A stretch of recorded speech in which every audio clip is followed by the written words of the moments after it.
Bannange ebya antikaduuka si birungi n'akamu bakadaama mwenna ne basekadaama abawagizi ba antikaduuka okutwaliza wamu mubeere nga mumuteeka mu ssaala, otherwise ebintu si birungi n'akamu. Genfuna okuva mu ggwanga eri Tanzania gyagabibwa okubeera nga yaddukira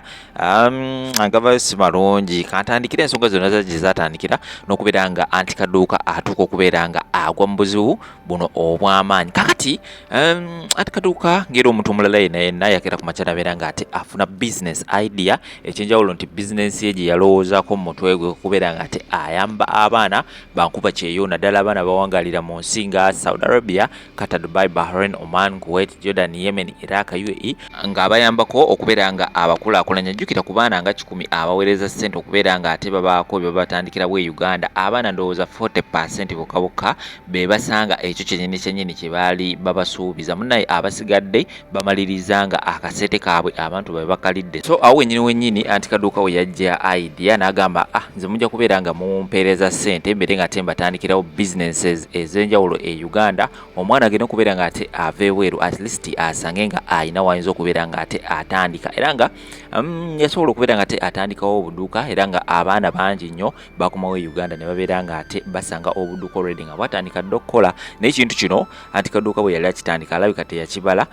bulungi nnyo ngeri gye kijja kubeera nga ate kigejjamu, kubanga yindoozi yasuubira ekintu kitinitini wabula oluvannyuma ennyo ekintu kyagenda ne kibeera nga ate kyongera okubeera nga kigejja, era yafunira ddala abaana bangi. Ekyamazima ebintu byamusukkako era akasente n'abeera nga ate akalya akaabamu, era n'amaliriza nga atasobodde okubeera nga ate abakolera ekyo ekyali mu ndagaano. Abaana abasinga bavayo ne babeera nga ate beekupira omulanga ku antikaduuka ku social media saako ne ku mapolices ag'enjawulo, naye nga antikaduuka nga omutegeera yasigala alemezaamu, era n'ayongera okubeera nga ate asaba abaana ssente okubeera nga ate munnaaye ayongera okubeera nga ate abakolera bizinensi. So munnaaye ebintu byayongedde okubeera nga ate bimutabukako, era nga genfunawo essente ezibanjibwa antikaduuka ziri mu miliyoni 4. So antikaduuka olwawulidde akasente kano nti sigenda kubeera nga ate nkasobola okukasasula abaana bano, kwe kubeera nga ate addukira mu ggwanga eri Tanzania. Genfunayo eyo actually nfunye reports 2 olunaku olwaleero. Report esooka eraga nti antikaduuka akwatiddwa mu ggwanga eri Tanzania, era nga very soon agenda kubeera nga ate adipotingibwa abeere nga ate akomezebwawo mu ggwanga Uganda okubeera nga ate awera ennemba n'emisango egyo egimwogerwako. Report endala gyenfunawo antikaduuka ali mu kubeera nga ate aprocessinga abeere nga ate agenda e Canada, era bino bimulaba ku social media bimulopaloopa bigenda kubeera nga ate bimuyambako okubeera nga ate afuna obutuuze mu ggwanga eri Canada. Njagala kuzaako emmewe katini nnyo incident ya kaduuka efaanaganamuko n'ensonga za Samantha mumujjukira eyasaba nga abaana ssente mumpeereze ssente mbagulire ente, ne Samantha naye yatandika bw'ati n'abeera nga ate munnaye yeeropalopa ku poliisi akoze interview awo alaze nti agudde eddalu. Twaddamu okubeera nga ate tulaba Samantha ng'agenze mu ggwanga eri Canada till now gy'aliira obulamu. Kakati no ebyo bye bigenda maaso side ezeeyo, naye nga bannaye abaana bankuba kyeyo mwongere okubeera nga ate mwetereeza. Lwaki weesiga omuntu okubeera nga ate abaako byakkolera? Tereka akasente ko, ddayo bulungi e Uganda, tandika ekintu naawe kennyini ky'osobola okubeera nga ate olabako. Bwe ba bizinesi gikole, bwe beegwa egwe oba bwe beesituka esituke, naye teweesiga muntu bannaye. Abaana bangi nnyo babbye naye nga ate mumaliriza temufunyeemu byakuyiga. Byonna bigenda mu maaso side ezeeyo, era ngenda kubeera nga ate mbateerawo obutambi mulabe embeera nga bw'etambula side ezeeyo, sako n'obutambi obulala bungi nnyo. Video nakutegeeza beera nga ate ogintayako ekigalo, like nga sharingirako abalala, ate subscribinga bw'obanga bwetutona kubeera nga ate okikolako ka notification bell kakoneko kajja kubeera nga ate kaku alatinga buli ndaba ndeese video awo nkomawo temubaawo. Kiri ku mitwalo 10 mazima zizi n'emitwalo 2 gembaze obanga wemba ntandika nasawo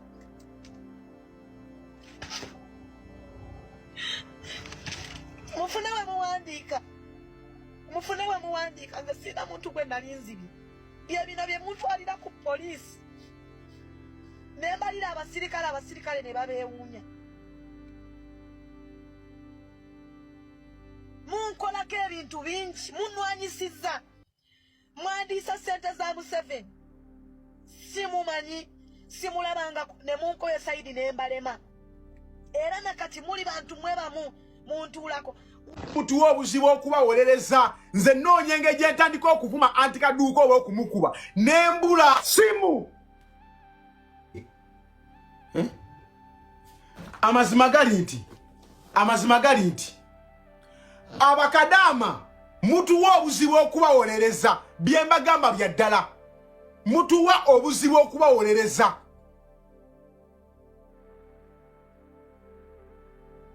engeri gy'okola ssente zo mu maanyi n'osiimula ebisenge n'ofumba emmere n'otwala abaana ku ssomero n'oyoza emmotoka n'okuuta amazzi n'oyoza ebintu n'osiimula ekiyumba n'ogwosembayo okwebaka gw'osooka okuzuukuka baba n'akukwatirira omwana waka nakkuba olugalo anko n'akusaba n'omala ozikola omwezi ne gugwako n'oziwa antikadduka akutandikira bizinesi ng'omudaala gwa capati otegeera bulungi antikadduka omumanyi gwagenda okuva e Kampala ogenda e Saudi Arabia kadduka omumanyi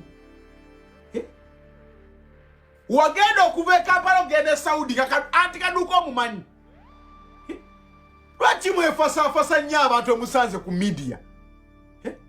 mubeera ne mwefula oyo tima mumanyi w'amazima ndi w'amazima ndi mwana wa nnyoko mboyo tima mulaba nnyo bannange tima bannange always abeera ku kituufu muganda wange bino bya social media abantu abasiga bye mubalaba wano ku media eri siwe bibabeera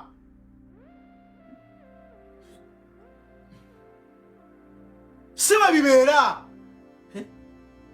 nze ndaba abantu nga beepalawuda katwala n'amatawo gyano ku live nebe ku TikTok ku app nga befula balina omukwano mungi mu always power couple mu couple manya ya love manya mu webeerisaako ebenywesaako si muwebako ng'empizikaaba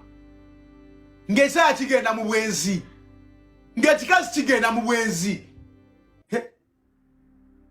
bannange mulekerawo okwesiga bye tukola wano ku media kati mwate abantu abasinga mubeereeyo mutya n'okwogera nange ogamba bane tima yasama nnyo naye ate osobola okusanga ndi muntu mulala nnyo ne gwolaba wano bano ba antikadduka just bakazi bali smart bali sharp bano bali just smart yategeera bakadamba obunafu bwabwe ki balageeko n'akola live ng'akolaga edduuka n'akolaga live ng'akolaga kakiyosiki akolaga obudaala akolaga obutakataka bwaguze n'amanya mujja kubaamu abantu 100 abajja okuwambira n'akwata ez'omusiru omugezi yalya antikadduka you are very smart webale kubibba oba otekadduuka ssente gw'otaakubira simu ng'ogenda ebweru owote kadduka sente atakugulya tiketi ekutwala Saudi omwotya sente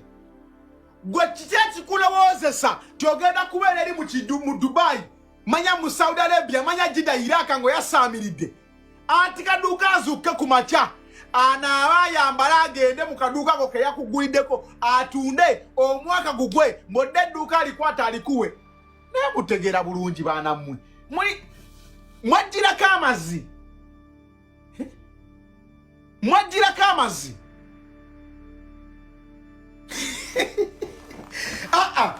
nedda kakitwale kati ndi wano ku live neekalakaasa mbwe Kampala nina gwe nasindikidde sente antandikire ki bizinesi enkuba eri etonnya ali ku booda empewo emufuuwa ali eri adduka misinde addaano bw'ateteekanya bizinesi yange ekoleza enjira mbeera eno ku live njasama musibaano ku app nga mulimu kwasaamirira antikadduka musebo yabeera eri mu buduuka bwammwe abakolere muddeyo mutwale imwe mbizimwe bannange alyokanga n'ababba n'abalala mubababbire ddala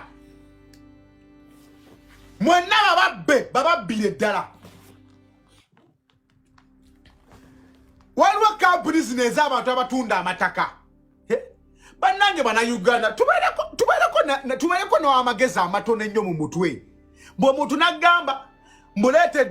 tugenda kuguza ettaka mu kibanja mpola oli Saudi Arabia n'okwata miliyoni esooka ne wayita emyezi 2 n'olyoka oba miliyoni ey'okubiri gw'olowooza oli asobola okukeera ku makya n'asala ettaka 5 ku 5 n'aliteekaawo n'akulinda omuweko miliyoni emwemu imwe embizimu mwe mutegeera bulungi n'ogula poloti ng'ogiguze online mbw'omuntu amusaba ku TikTok mmwe basiru mmwe imbuwagula party mugwagula ko party wa musangano ku social media otegera bulungi sometimes mutu wa buzibu okubawolereza yasamira muligendo lire muri amazigwe ayasami yalinga ekinege idiot chikadama kyesenga baba kunkubire sowani mutu olinga amatako kyasama oli kisiro otegera bulungi yalyoka n'ababba olinga amatako yalyoka n'akubba oli musiru andi kadduka mwana wa nnyoko olinga amazi kyasamirira kijja kibooga kiregaana agamwa kiringa amazi tuli mukubagamba kate mwasamirira tolina kyongamba nawe olinga amatako gendo yoze toyizo idiot ezo musiru omugezi yalya kiringa mabega w'embizi kyasamya kijja kibwatuka bwatuko yasamira wato oddukanira wano oddukanira kwani gwe mazi oli muganda wa kadduka gogo wa sente bakuzaala na toina bakikacho oyasami kadduka yakuwerekera kusawa etebe ng'ogende Saudi gyolira amazi inga amatako idiyo yasenga embizi ekutuulako mbwa gwe kisinika ebinnyi mubeeremu amagezi sometimes mukozese ku mitwe gyammwe mwaleka abasajja e Kampala mwaleka banyammwe e Kampala mwalekayo bakitammwe senozwa kadduka ono yeyiye negolaba ate kadduka ebbanga lyamazenga ali emmere gomala banyirira naye ali mukweyiya bweyiya mukazi wattu anodda kuno noyasamirira anti kadduka mwesiga mwana wa nnyoko olinga amazi kyasama kiraba agamwa mutujjeeko emitwe gyammwe egyo emikalu n'obulyo kiwandako eddusu pu idiot oli mukazi mukulu okera kumakya n'obakasa sente zo n'ozikwata mu mugubi n'otobera sente z'ennaku 30 n'oziwa omuntu gwe basala ku tikitoko mbwatunda obuduukaduuka n'obwera sente zo n'oziwa omuntu gwe basala ku tikitoko otegera bulungi olimu amagezi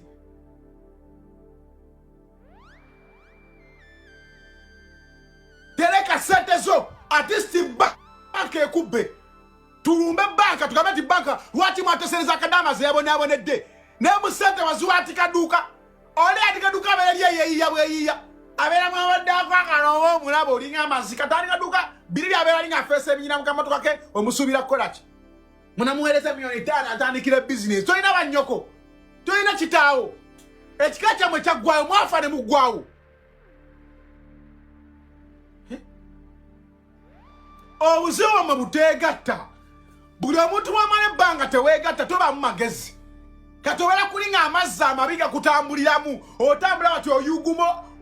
onyeenya amazzi mabi yesinga mwefumita obuuma wafumita akuuma ku mugongo gatiiriike aga amazzi amabi ge gabalowoozesa ebyekisiru n'okwala sente ozwati kadduka akolera bizinesi otegeera bulungi yeeyiye eriwa gyakuwa gyagala okutandikirako mubeeremu amagezi anti kadduka akwata kadama ogwa namukolera akadduka n'akabalaga ne mujja 10 mwena n'abakuba ku mutwe beeramu amagezi olwo mukazi just ali smart yategeera ati muliko omuyimo n'amazzi amabi yategeera ati muliko omuyimo n'amazzi amabi mbukati tutunda poloti ku kibanja mpola gwosobola kubeera saadi n'otandika okugula poloti emukono oli Saudi Arabia oli eri ogula poloti emukono ku kibanja mpola olaba poloti bagizimbamu nga wooli bannange bannayuganda twebuulirireko olw'olumu olaba poloti ogigula abasajja e Kampala bakuguza empewo nga wooli ku gurawundi n'ogirambula emisana ekawungezi n'osanga nga bayiyeewo omusenyu bakola kati olwo gwali Saudi Arabia bwetubagambako nga mugamba twogera bubi naye muli basiru mulinga amazi muli basiru bikazi mmwe mudaala muvevenga bya kisiru ogwo omusango n'ogweta ku desike yange ngugoberawo you an idiot gwanyegama jos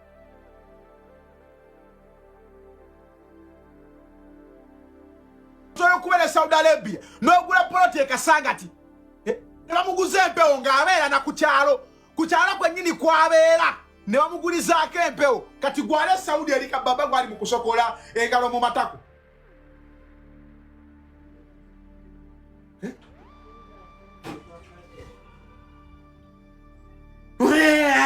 Obisakulo bikola tu challenge atike ikikale kyotegere kisamona totegera toina magezi otegera bichigwe mazi otegera bichi endegera totegere kalina kumama no mutima guterere sola gumira no kubolinga amatako yasamirira musinike ebinyo mwasamira mujja mugagambuka musinika ebinyo mwasamirira wano.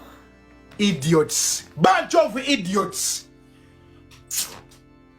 Omuntu abeera ku kyalo Masaka ne bamuguza polati ne bamuguza empewo ku kyalo kwabeera kati goli Saudi olega matako oyasamira jo owuzuma amade mbo manya polati ku kibanja mpola kangule polati ku kibanja mpola oli musiro oli madde oli nsigo kola sente zo de Kampala gule poloti ngoli nali wa bamuguze enchamu kati kwali ali kola kubengalo matako omulwa wo kumala amazine gabaddugalako mu mubiri abanyabuni mitwe temuyina banganda zammwe bwoba ogenda ku airport bakusiibula abantu 3 toyina gwosobola kuwa sente. The city kusaidi ya mugwagwa kurunaku lwonna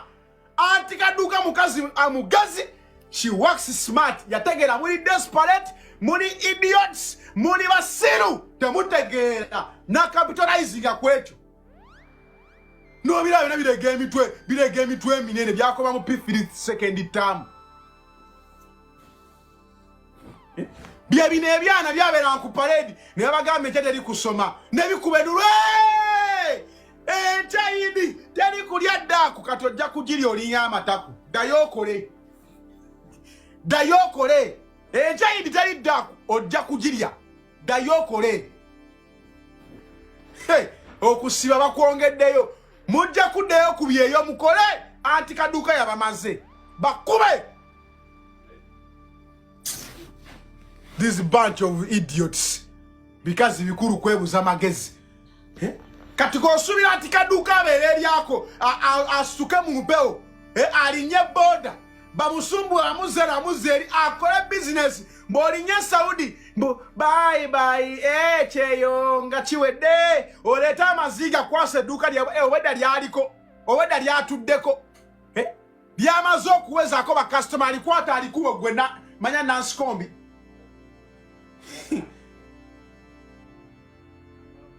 aha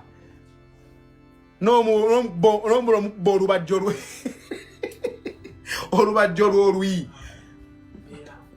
nga praise chobola bolinga omulambo gw'omwana omuto praise God nola beno maiti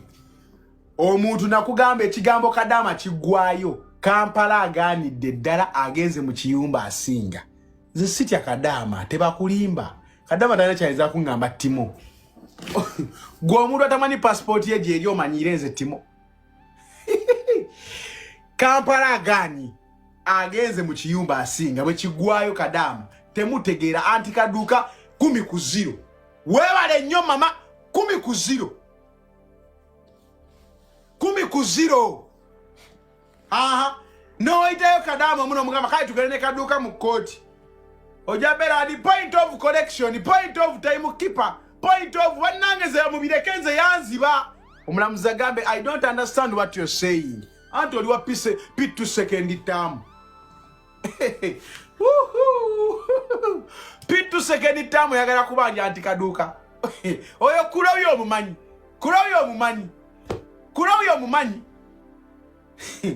kusomera emirimu gya kulobi gye yasookamu kubuya emirimu gya anti kadduka gye yasooka okukola oyo mugezi nnyo anti kadduka yatandika WhatsApp group ya mitendera mulimu abawe emitwalo 10 mulimu n'abawe 8 8 aine yawa wakakade aine yawa gaga eyabalinamu eyabana telefonamu n'abayinamu ddala zonna ziri mu WhatsApp group zijjudde abantu bati kati yabagambanga okwata sente muleta sente ng'omwezi guweddeko ne tugulira omuntu omu poloti bwe tumumala omugulira tuddamu sona tugulira omulala kati abantu muli abantu bibiri nebannange ez'omusiro omugezi yalya muli abantu ebikumi ebi buli omu waleeta emitwalo 5 ne mugulira omuntu poloti ozamba musonze sente meka kale muli abantu bibiri buli omu waleeta emitwalo 2 oluzamba musonze sente meka nga muzikwata mugula akapoloti nga mukawo omulala kati abantu ebikumi bibiri muligula dipoloti mwenna ebibiri nga mubaddemu mu gurupu mugweyo bannanga abantu amukwese ku mitwe gyammwe mukwese ku mitwe gyammwe ebintu ebimu bababba ne mutuleka nga tulina choice okujjako basekerera sometimes omuntu aleeta omusango n'omuntu anogane kati gwe okujjako okuba nti kale bakunyabuni mutwe nkuyambe ntya kati kale kambuuze muli abantu 10 anti kaduka bayina mu group mbuli omaleta emitwalo 2 tusoke tugulire omu asooka poloti then tugulire owokubiri abantu 10 kiri batwalira bbanga kyo bamalayo gwe kale gwe yasonza 2 luli ne luli gwe baligulira dye eyo bannange oyina wotuddeko weekubeko ku mutwe anti kaduka asobola okukola WhatsApp group y'abantu 10 wuliriza bulungi omanyi kati mwe muli basiru kambasomese anti kaduka asobola okukola WhatsApp group y'abantu 10 owulya bulungi anti kaduka nakwata naregistering enamba za WhatsApp 10 n'ezo nga zonna yeye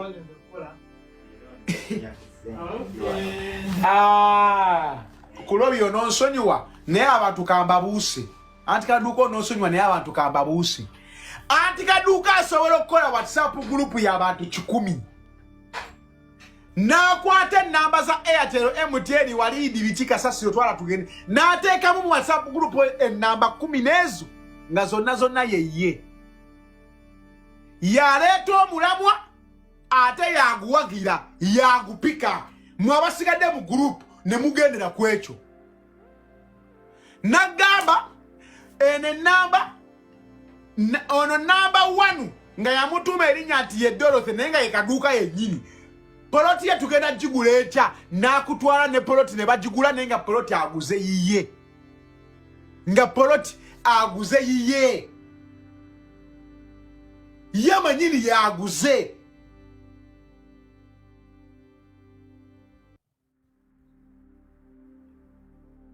okitegedde kyekugamba ne bakuba ebifaananyi ne bakulaga kati mwabali munda mu gurupu abalala ne mutandika okuyima naye nga amazima gwe muyimirako yeye mwennyini nakulaga kati asobola okugamba nti kale namba 1 ye gundi namba gundi ye gundi namba gundi ye gundi nga zonna enamba ze yateekawo enamba 15 zonna waliwo baddeko mu kibiina nga mu kibiina olimu emirundi 3 byanamu ebitategera bulungi byekadamu waliwo baddeko mu kibiina kya bino ebyabakazi basonasona mutwalo nga mu kibiina olimu emirundi 3 kati anti kaduka abadde ne zi WhatsApp group basondera sente naye nga alinamu enamba nga 10 n'ezo nga zonna yeye omuntu omu kati asooka n'abagamba ono enamba emu ono enamba 2 ono enamba 3 nga bonna bapaledinzeewo we bati yeye abagamba kimu amagundi webalenyo sente za mobile money zifunye nasindika screenshot ng'enamba gyasindika sente zize yazesindikidde ne bannange oba mutegeera bizimwe oba male bapamako ku mutwe bwe bati abafere we bakola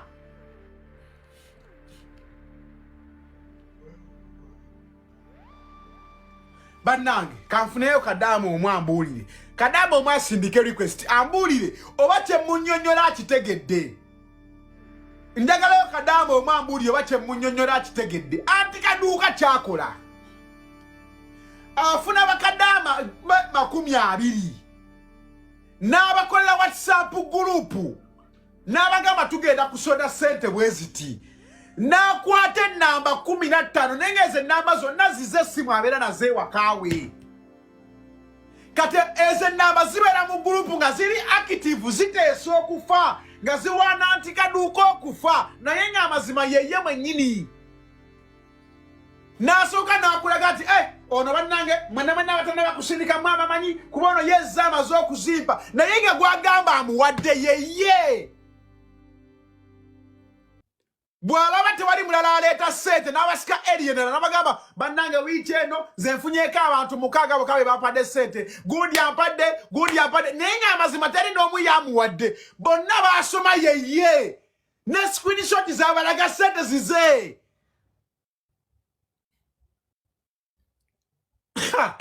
Bannange abafere b'e Kampala kamunyiigeze kambuusa abantu. Anti kaduuka ayinza okuba badde ng'agenda n'akola akayumba n'agamba kano ka mwana ali Saudi bamuyita Mase biki n'akulaga screenshot n'akulaga message naye ng'oyo Mase gwakulaga yeye Mase.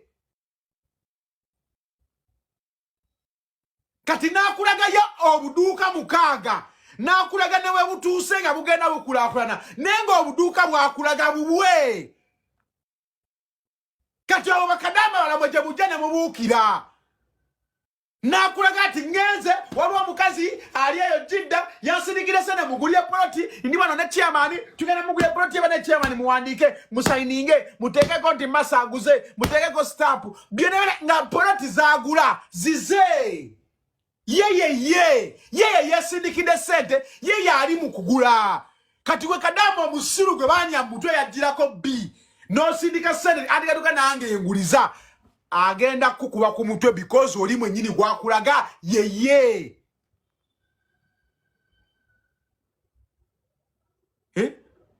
Omweni bakadama temuwulira mmwe nze mala bawe mulawe mulotegeera mmwe. Bwe mutyo birungi Samantha we yabagamba aguze ente 40 n'abagamba mu ente zaabuzeewo ente zaabulawo mu mpewo Samantha yagula ente ne zibula. Naye amazima ente gyotasobola nakukusa mu mmotoka nti emmotoka ente tugiyingize mu Subaru ente 40 zaabula naye temuwulira mbizzi mmwe temuwulira. Muve ku bantu be mwesiga ku social media. Abantu mulaba ku social media si bo.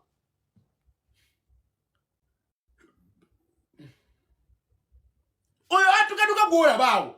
si antikaduka wabulamu obwa bulijjo. Ono timogwola bawa na yasama si yenze atenga osolombere notya naye atenga siringa kyosuubira ne temuwulira baana mmwe. Abalungi abatuwuliriza era abatulaba olunaku olwaleero tukyaddeko ewa Sheikh Ashraf Dembe. Sebo sanyusa okubalaba amannya agange yeze Sheikh Ashraf Dembe akola ku bizibu by'enjawulo. Omuntu singa aba alina ebirwadde tumusomereddwa tumuwa amazzi ga lukuya nga bw'obadde ogalaba tugenda abantu ku kyoto ne twokya emizimu emibi egibabaamu n'okulomba edduwa. Abantu singa abeera ng'ali wano atuuse nsobola okumulombera edduwa ne waba atatuuse nga mpadde amannya ge naye ng'ali wala. Manetaze enamba yange yeno eri 0707363711. Namwe bannyinaffe abali ebweru oyagala okuba nti oyagala okulombera ku dduwa ng'olina ebizibu visa zibuze amaka gakolongotana sente zikola zimpita mu ngalo ojja kumpeereza ekifaananyi kyo n'amanyago ebyo byokka bijja kummala nja kulombera edduwa ojja kutereera. Olunaku olusembayo mu mwezi mba n'edduwa eyawamu ffenna n'abalwadde bange abakadde n'abapya. Salaamu alaikum warahmatullahi wabarakatuh.